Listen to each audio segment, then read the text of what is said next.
Okay, hey guys, and welcome back to my YouTube channel. For those who are new, my name's Marcus. Thank you for watching, and if you're not new, hey, how are you?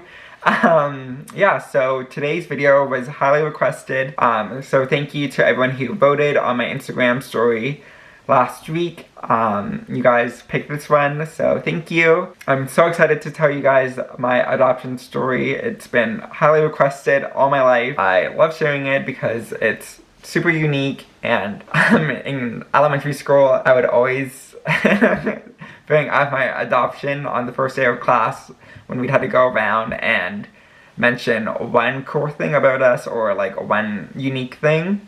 So I would always pull out that card. But yeah, so I'm really excited to tell you guys my story and, well, my family story with adoption. I know a lot of people have different experiences or different stories, so all of our stories are different, but this is my story. So let's go way back to the beginning of time. I'm just joking. So my brother is 4 years older than me. He is also adopted, and we're both from Guatemala. And no, we're not from the same birth mother. A different birth mom, my own. Technically, we're not blood related, but we are related. And both of us, like our paperwork, we don't know a lot about our parents. We know a bit, but like not a lot.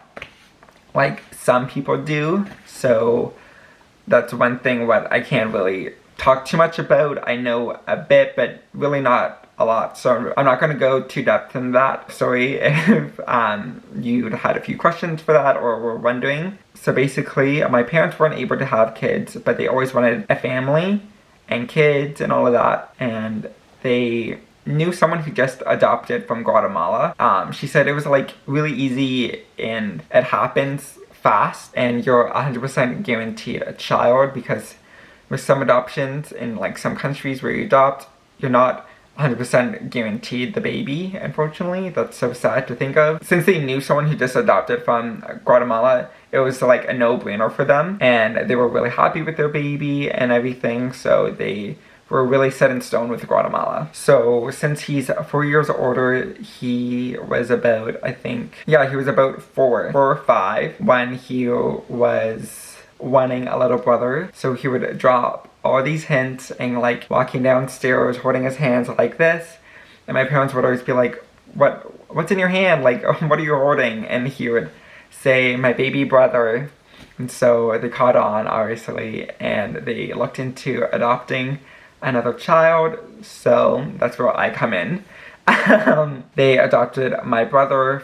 He, like I said, he is 4 years older than me, and he has a different birth mom. So my parents both went to Guatemala, while my dad, he was the only one who came to get me, just because my mom was teaching at the time, and then my brother, he was just in grade school, like he was just starting it, so they couldn't really like take him out for like a few days and all of that. So my parents decided that my dad would just go and pick me up, and then my mom would just stay back and watch my brother. It's such a funny like story. So basically on the flight going back home, I guess I was a reckless baby, and I didn't cry a lot from what I've been told, but I was just like ripping things up. I almost put my hand in like a lady's soup who was sitting beside us, and like one thing after another. Like my dad was probably so embarrassed.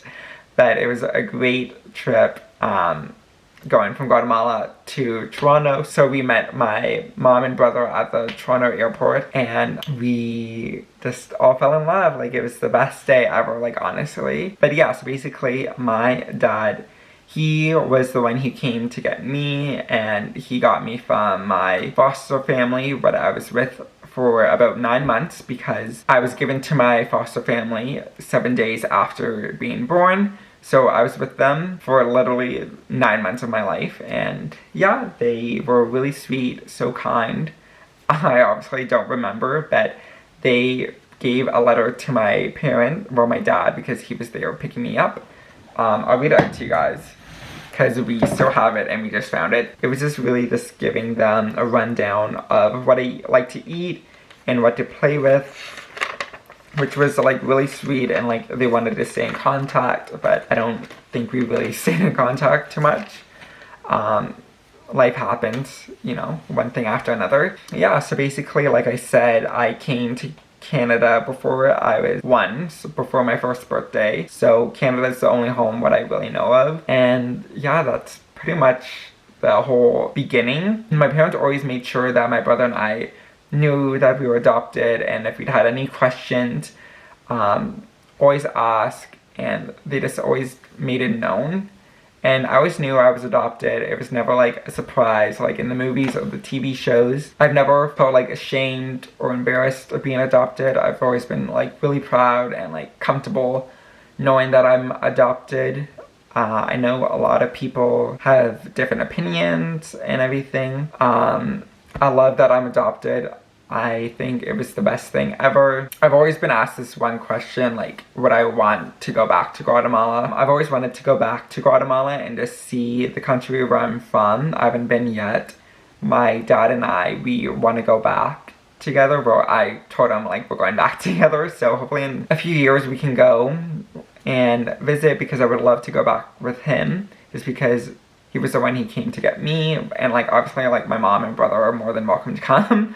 But the one person who I would really want to go back to Guatemala with is my dad, and share that connection with him again. That's pretty much it, honestly. Thank you guys so much for watching this video. Make sure to give it a big thumbs up, leave a comment down below, and obviously subscribe. Thank you so much. Okay, bye guys, love you.